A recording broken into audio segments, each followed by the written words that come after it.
So what we're going to do here, we'll do both ways. We're going to have you actually scooch into this. And so if we do this here, the color is not going to be right.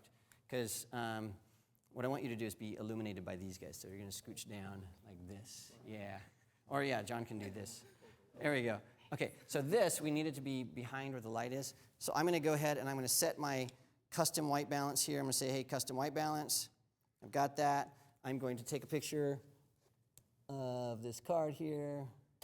Bam, I got it. Then I'm going to go into my menu and say custom white balance. Bam, use this one for the right setting. We're going to put this down. So the exact same thing I did with the Expo disc. And then we're going to take a picture. Don't you love it?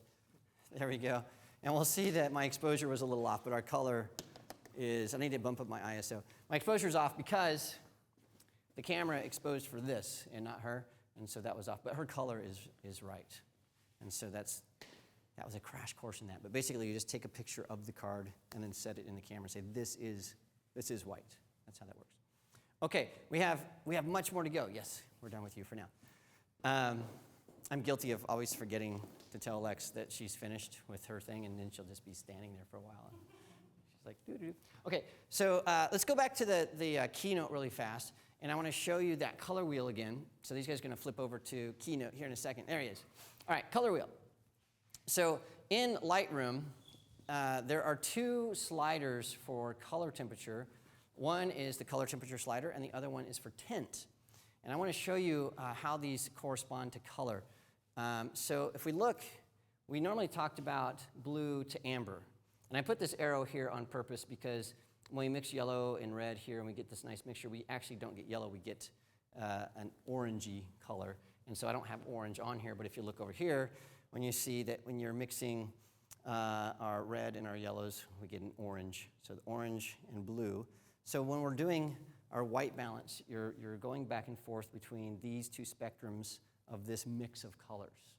But what about tint? Where does that come in? Well, tint is actually this way. So green to magenta. So we have those two things. And so we're actually going in opposite directions of this mix of color. And so if we zip back into Lightroom really fast, you can see that's how it lines up. You can see clearly that it lines up. There we go. Lines up like that. So we have temp up here. This is that blue to amber that we were talking about, and this tint is the exact opposite on that stuff. And so, man, I wish we had more time to go through color theory because it's fascinating, the color theory stuff. All right, so back really quickly to our keynote. We've got more stuff to show you. Just to mess you up, light, as it travels through the atmosphere, light travels in wavelengths of red, green, and blue. Those are our primary colors. When that is printed using pigments and ink, guess what? The primary colors are the exact opposite. Now they're cyan, magenta, and yellow. So if you look at this, so this is cyan, magenta, and yellow. The opposite of yellow is blue. The opposite is red. The opposite is green. And so colors in print are exactly the opposite of colors in light. And again, just so if you're wondering why I had the primary colors mixed up, they're not. There's two different sets of primary colors. And so we're talking about red, green, and blue. I can see you guys are going, what are you talking about? Oh my gosh. Yeah, make a note. Color theory class, we need that. We need that.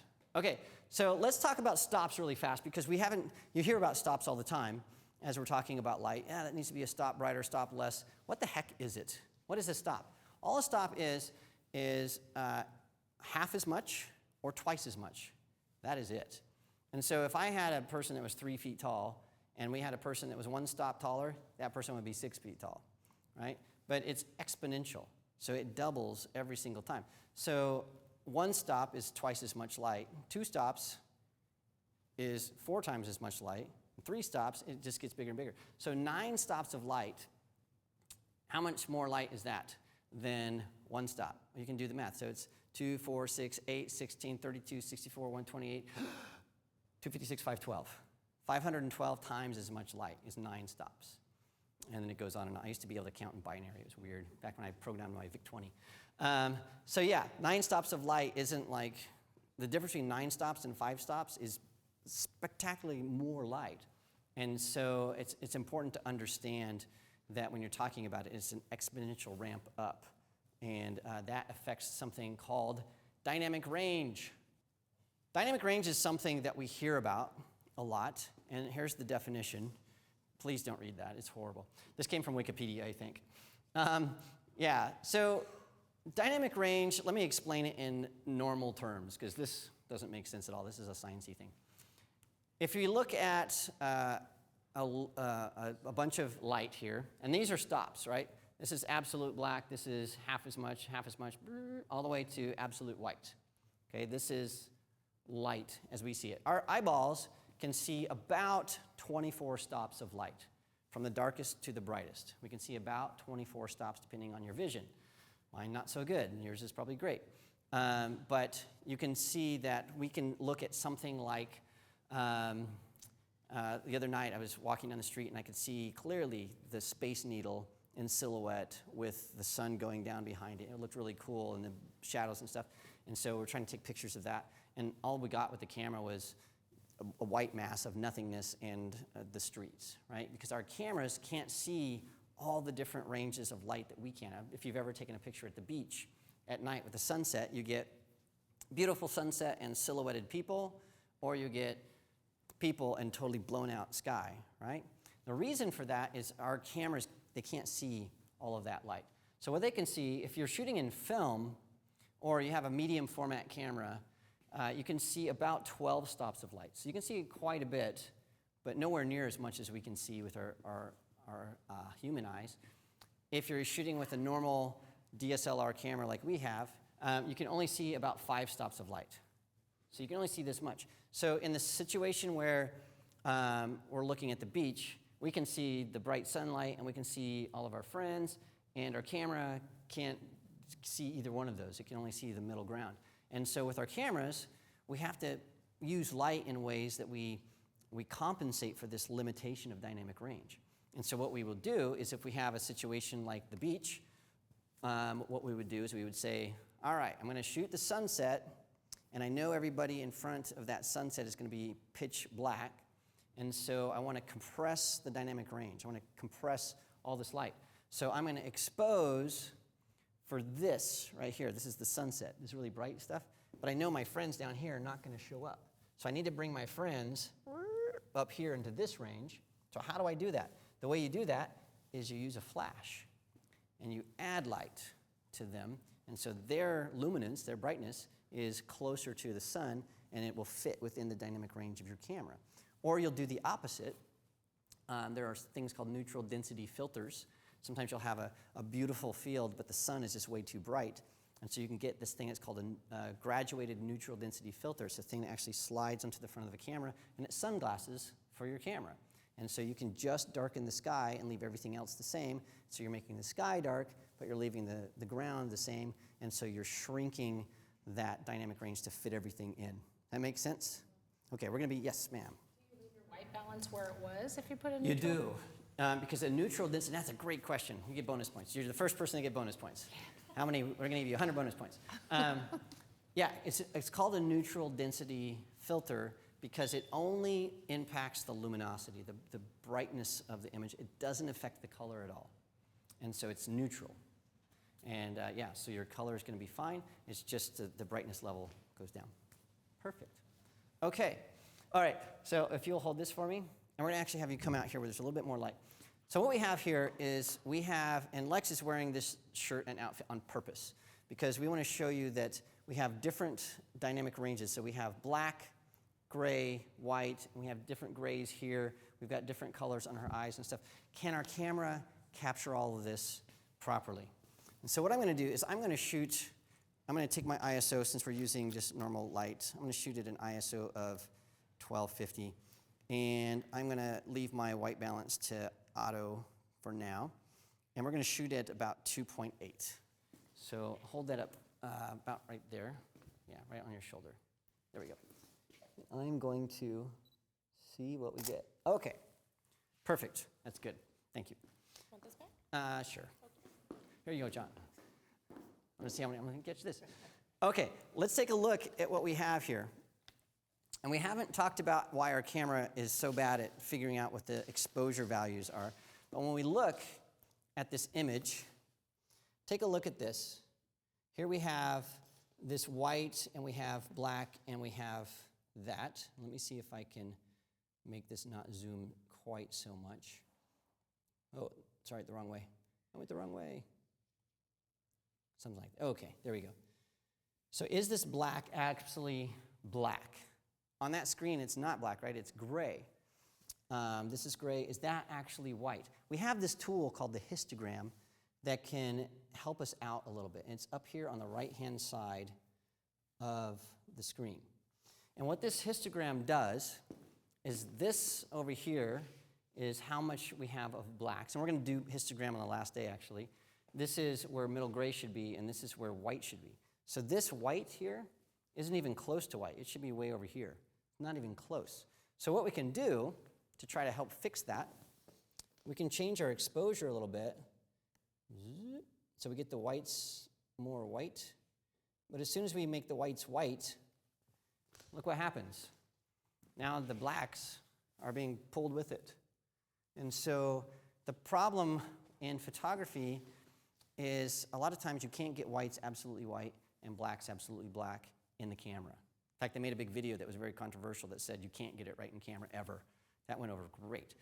Google it. Mark Wallace, getting it right in camera.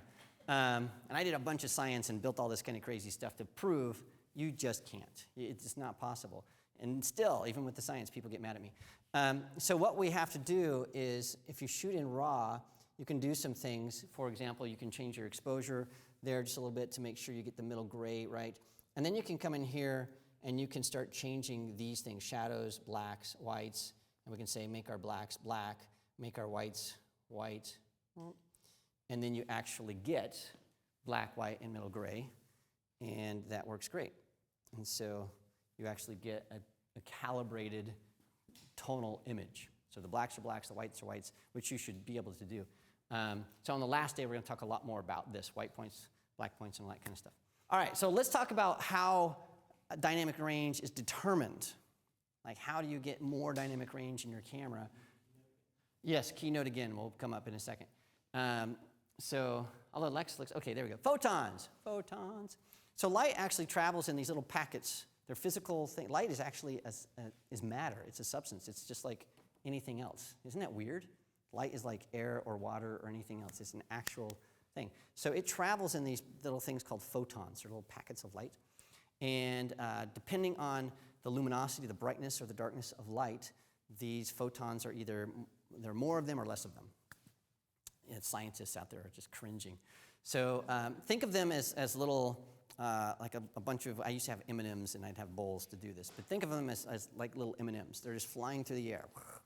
And our camera's sensor has these physical buckets. They're called photosites. They're actual little buckets that physically catch the photons. So this is an actual physical thing that's happening. It's fascinating to me. And it's happening at a very, very small level. And so what those buckets do is they physically fill up with light. This actually happens. These photons fill up these little buckets. And so if there's not very many photons in there, that's a dark pixel. Each one of those is a pixel. So that's dark. It's a dark thing. So black is going to have not very many photons. But really, really bright light is going to have tons of photons.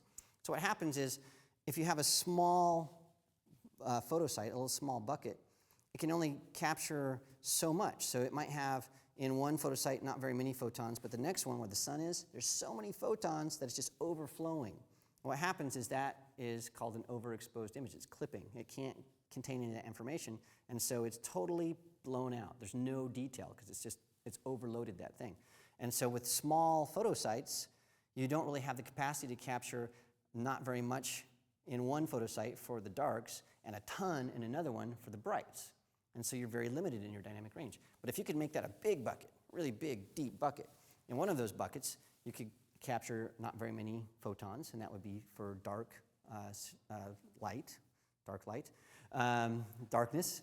And then another one you could capture a bunch of photons. And so you get the ability to capture darks and lights in greater ranges. And so the key is you need a big sensor.